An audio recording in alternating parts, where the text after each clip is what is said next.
Here's a question before we get into this one. What happens when the most valuable thing in a palace full of liars isn't gold, or power, or a crown? It's a man who simply can't stop telling the truth. That's the whole engine of this story, and by the end of part 1, you'll understand exactly why a princess with 1,000 suitors chose the one man who insulted her within the first 90 seconds of meeting her. Stick around, because the reason she chose him is not what you think. The gala hall on Velmora Station smelled like burnt sugar and expensive fear. Wes Calloway noticed both immediately, because Wes noticed things nobody asked him to notice. It was, according to his last 3 performance reviews, his single most inconvenient trait. He stood near the drink table in a rented dress uniform 2 sizes too big in the shoulders, holding a glass of something purple he had no intention of drinking, watching 400 of the Ashari nobility glide across the ballroom floor like they were afraid the ground might judge them, which, in this court, it might. He wasn't supposed to be here. He was a junior systems technician for the Earth Trade delegation, the guy who fixed translator earpieces when they glitched during negotiations, not the guy who got invited to imperial functions. But Ambassador Reyes had come down with something that made her look like a boiled tomato, and someone with a working translator implant needed to stand in the corner and look presentable in case a technical question came up. Nobody had briefed him on court etiquette. Nobody had told him not to make eye contact with anyone wearing silver thread on their collar. Nobody had told him a lot of things, which was how, 40 minutes into the evening, he ended up standing directly in front of the one person in the entire station he should have been most careful around. She wore gray, not silver, not the shimmering ceremonial blues the other nobles wrapped themselves in, just gray, plain and unadorned, with her dark hair pulled back so severely it looked like it hurt. If Wes hadn't spent the last 2 years learning to read Ashari faces for his job, he'd have pegged her for a servant taking a break near the wall. "You look like you'd rather be anywhere else," he said, because that was true, and because he hadn't yet learned that on Velmora Station. True things were the one currency nobody spent in public. The woman in gray turned to look at him properly for the first time. Her eyes were a pale storm cloud color, and something flickered behind them that wasn't quite a fence. "Excuse me? Sorry, that came out wrong.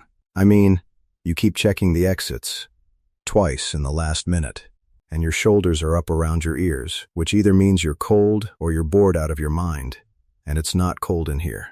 He took a breath, aware, distantly, that he was still talking.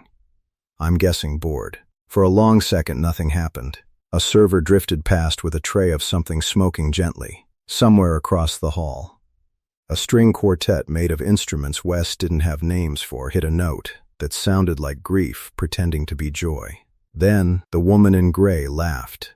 It was short and startled, like it had escaped before she could stop it, and she immediately pressed 2 fingers to her mouth as if she could shove the sound back in. "You," she said, "are either extremely brave or extremely stupid. Statistically, probably both. Do you know who I am?" And this was the part Wes would replay in his head for weeks afterward, turning it over like a stone he couldn't put down. Because he didn't know. He genuinely, completely didn't know. He looked at her, really looked, the way he looked at faulty circuitry, searching for the thing that didn't add up, and all he saw was a tired woman in a gray dress who'd clearly rather be doing anything else on a Tuesday night. "No," he admitted. "Should I?" Something in her expression shifted again, softer this time, like a held breath finally let go. "No," she said quietly. "You shouldn't."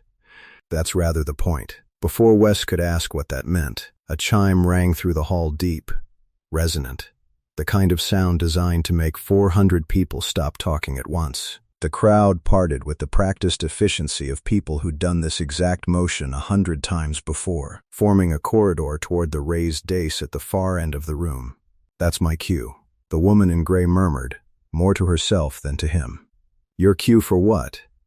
She didn't answer.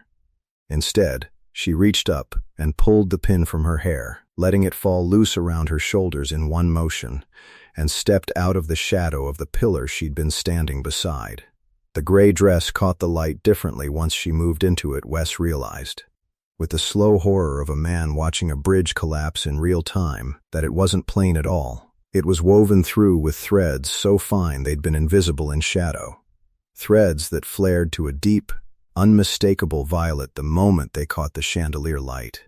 Violet, the the one color, in a court obsessed with meaning, that belonged to exactly one family. "Oh no," Wes said, very quietly.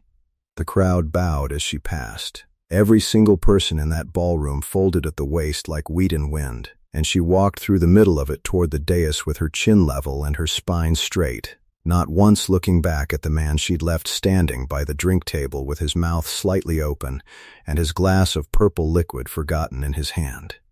An older woman near him, silver hair, sharper eyes than anyone had a right to have at a party, leaned in without looking at him directly. "You just told Princess Isavel of House Ashkevar that she looked bored at her own betrothal gala," she said, in front of witnesses. Wes felt the floor tilt slightly under him.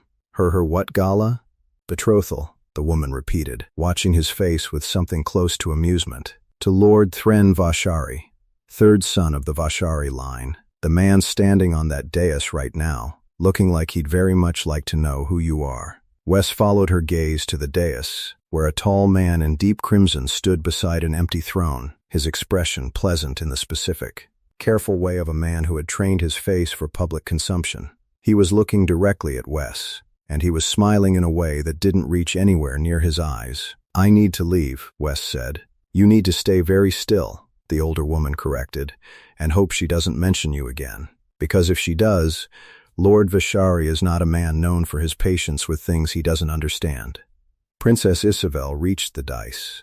She turned to face the room, and for 1/2 second before she composed herself into the mask every royal on this station seemed to wear like armor, her eyes found Wes across 400 people, across silk and silver and the smell of burnt sugar, and held there. It wasn't longing. It wasn't fear. It was something closer to recognition, the look of someone who had just been handed the first true thing she'd heard in years and wasn't yet sure what to do with it. Then Lord Thren Vashari stepped forward, took her hand in front of the entire assembled nobility of House Ashkevar, and the ceremony began. Wes did not remember walking out of that ballroom. He remembered the cold of the corridor outside, and the way his hands wouldn't quite stop shaking, and the absolute bone-deep certainty that he had just made himself very interesting to exactly the wrong people at exactly the wrong time. He did not know, standing in that hallway with his heart still slamming against his ribs, that Princess Isavel had already given the order to a guard she trusted, quietly, without looking at him, the moment the ceremony ended. "Find the human who spoke to me tonight. Bring him to the East Garden. Tell no one." He also did not know that Lord Thren Vashari had given a very similar order to a very different kind of man, not 10 minutes later, and that his instructions had ended with 3 words that were considerably less gentle than "tell no one." The corridor lights on Velmora Station dimmed automatically after gala hours, which meant Wes was standing in near darkness when the guard found him. He heard the footsteps first measured, unhurried, the opposite of threatening, which somehow made them worse.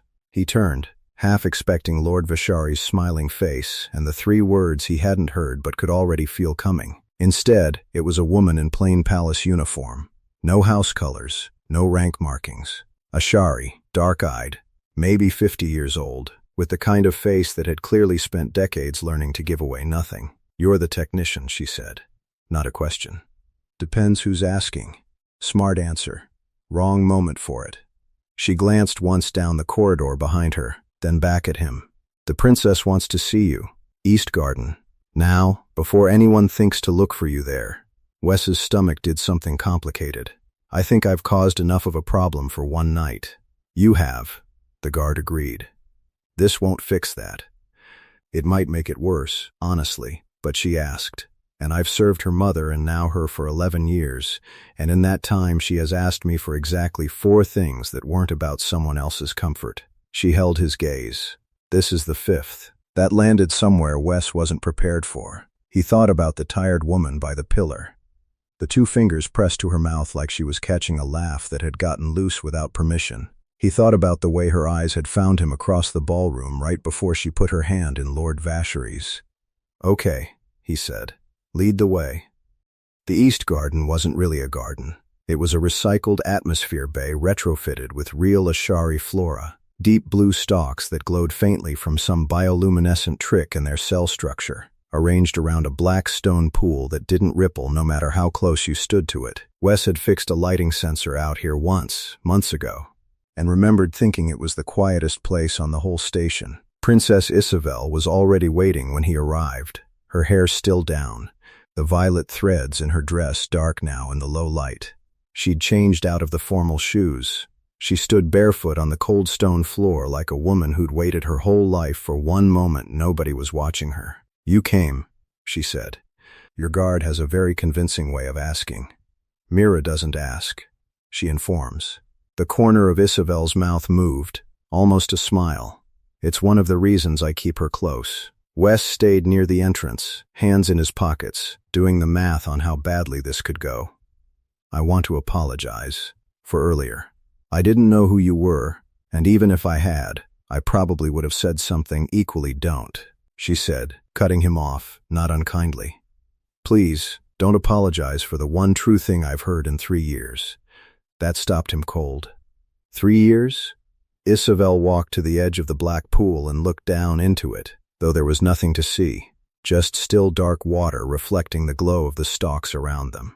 "Do you know what it's like," she said, "to have every single person in your life measuring their words before they say them, not because they're cruel, because they're afraid. Afraid of what it costs them if the princess doesn't like what she hears." She looked up at him. "My own mother tells me I look well when I haven't slept in 2 days.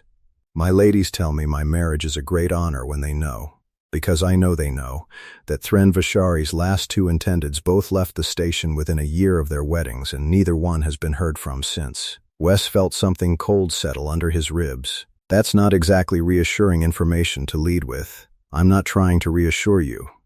I'm trying to explain why a stranger telling me I looked bored at my own betrothal was the loudest thing anyone said to me in longer than I can remember." She wrapped her arms around herself, not from cold, Wes thought, but from something closer to exposure.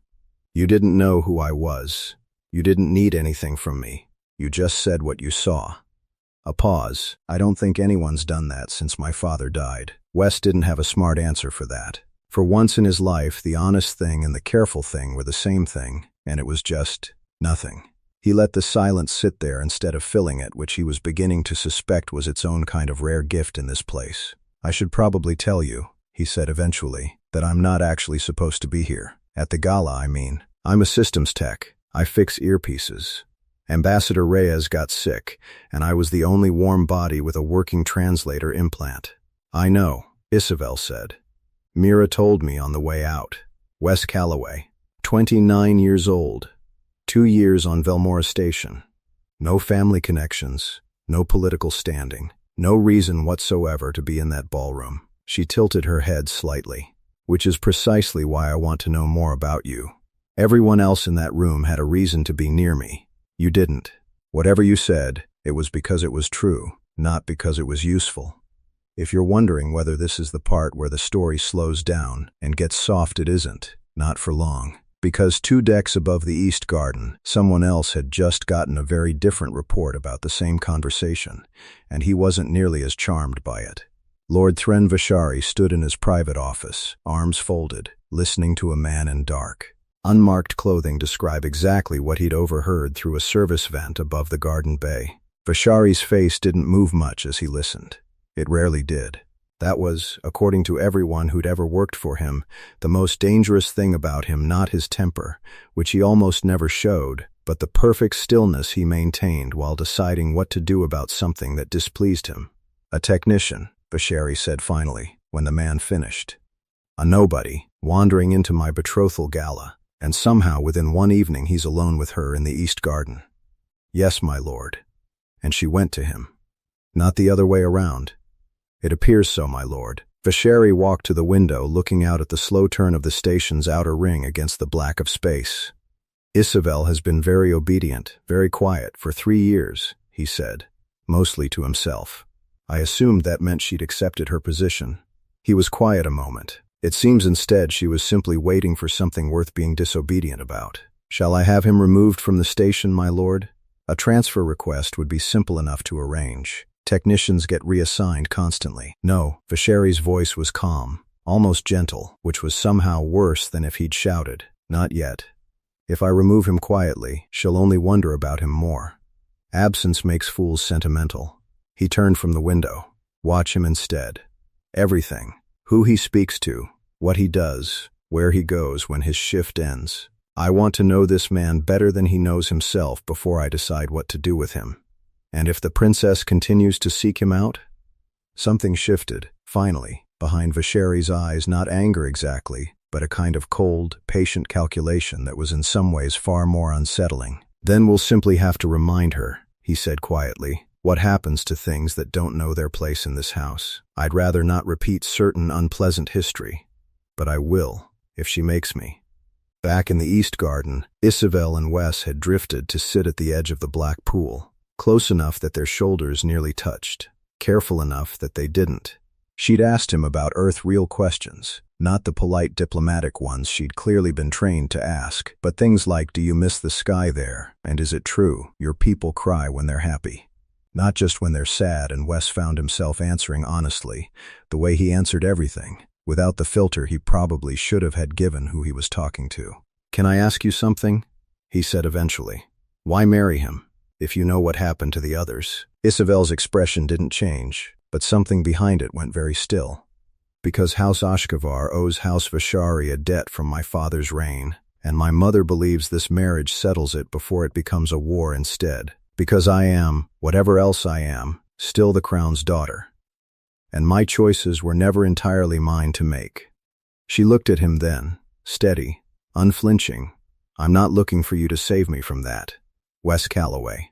I know exactly what my life is. Then what are you looking for? She was quiet for a long moment, watching the still black water. I don't know yet, she admitted, but for the first time in 3 years, I want to find out. Somewhere above them, unseen, a small recording device tucked into the garden's ventilation system continued to listen, patiently, to every word.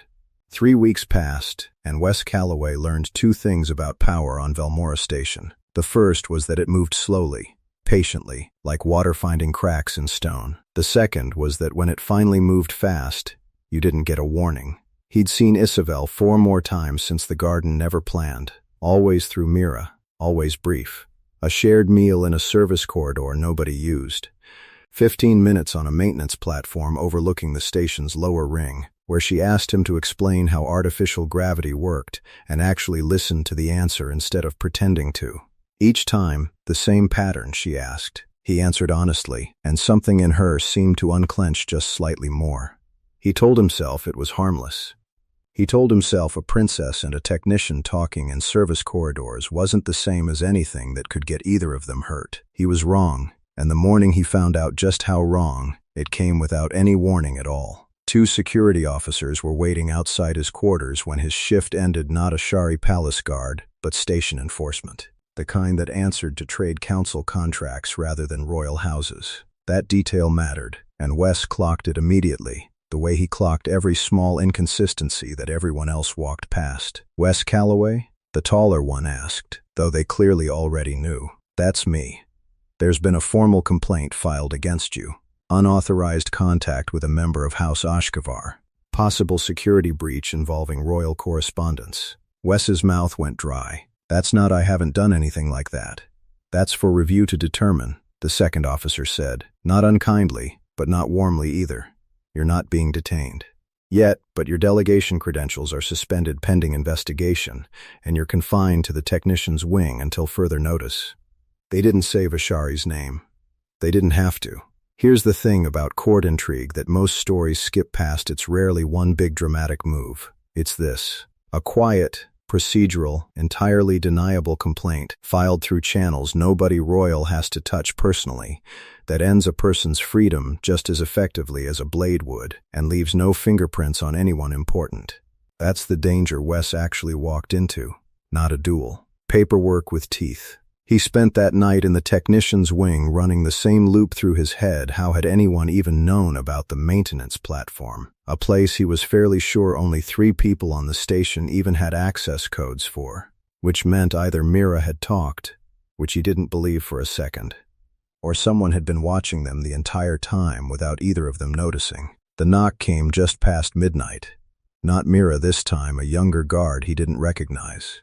Nervous, glancing over her shoulder twice before she even spoke. "The princess sent me," she whispered. "She said to tell you don't go anywhere with anyone claiming to be transferring you. Not tonight. Not for any reason. She's coming." "Coming here? That's insane. She already left the residence wing 20 minutes ago," the guard said. "Mira's covering for her, but it won't hold long. She said you'd argue.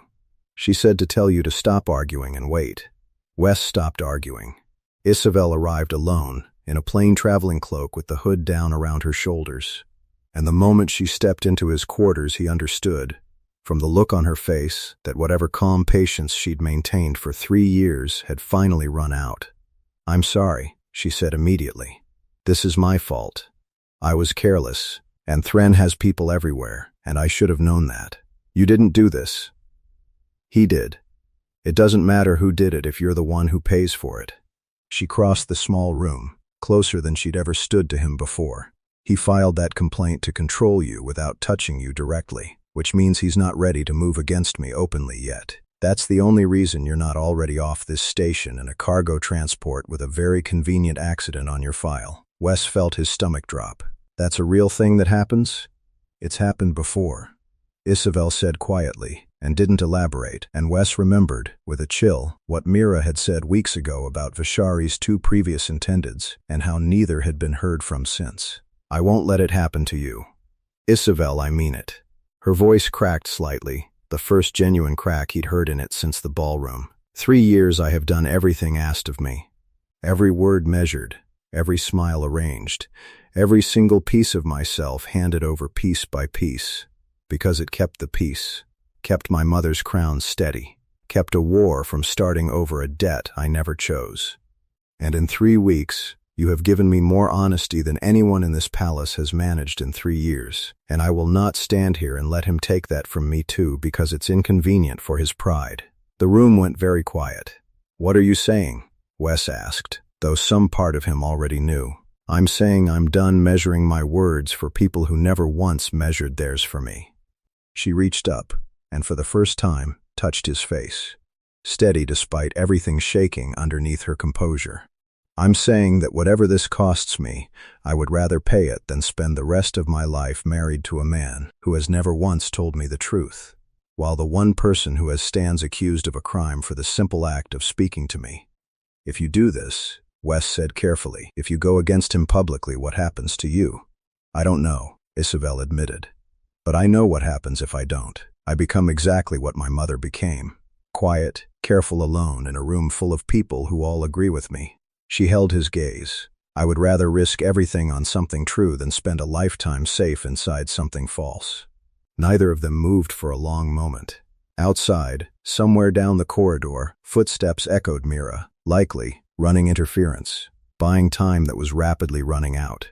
"There's a council session tomorrow," Isavel said finally, stepping back, composing herself with visible effort. "Marriage contracts of the royal line require formal ratification in front of the full trade council. Not just House Ashkevar, it's ceremonial. No one's refused ratification in 200 years. A pause. "I intend to be the first. They'll call that a scandal that could start the war you're trying to prevent." "They might," she said. "Or they might finally see what I've seen for 3 years, which is that a peace built on my silence was never really peace at all, just a war that hadn't started yet." She looked at him, and something in her face softened, just slightly, despite everything. "Either way, I'd rather find out standing next to someone who tells me the truth than kneeling beside someone who never has." The council chamber the next day was packed tighter than the gala had been. Trade representatives, House Vishari's full delegation, House Ashkevar's ministers, and in the gallery above, watching without official standing but present anyway because Isavel had specifically requested it, Wes Calloway, still technically under investigation, still technically not supposed to be anywhere near this room. Lord Thren Vishari stood at the ratification podium in deep crimson, composed, patient, the same unreadable stillness Wes remembered from across the ballroom weeks ago. He did not look worried. He had no reason to. In 200 years, no one had refused. When the ceremonial officiant asked Princess Isavel of House Ashkevar to confirm the marriage contract before the full council, the chamber went silent in that particular way rooms go silent when 400 people already assume they know the answer. Isavel stood straight, chin level, exactly the way she had walked through the gala that first night. "I do not confirm this contract," she said, and her voice did not shake at all. The chamber didn't gasp so much as inhale, sharply. All at once, 400 people drawing breath simultaneously like the room itself had been struck. Lord Vashari's calm, for the first time in this entire story, actually cracked just slightly, just at the edges, a flicker of something furious and cornered showing through, before he mastered it again. "Princess," he said carefully, "perhaps you misunderstand the gravity of I understand it perfectly," Isavel said. "I understand that this marriage was built to settle a debt with my silence as the currency, and I am done paying debts that were never mine to owe." She turned, addressing the full council now, not just Vashari. "I ask this chamber to review the circumstances surrounding Lord Vashari's 2 previous intendeds, both of whom vanished from public record within a year of their contracts, before any further ratification proceeds with House Ashkevar's line." The uproar that followed took nearly a full minute to quiet, and in it, Wes watched Lord Vashari's face do something he suspected very few people had ever seen it do: genuine, unguarded fear. There and gone in an instant, but there. It would take weeks for the council's inquiry to conclude. Weeks of hearings and testimony and the slow, grinding machinery of an investigation that a princess's single refusal had set irreversibly in motion. It would cost Isavel her mother's initial fury, and cost House Ashkevar a diplomatic headache that would take years to fully settle, and cost Lord Vashari considerably more than his pride, once the truth about his previous intendeds finally surfaced.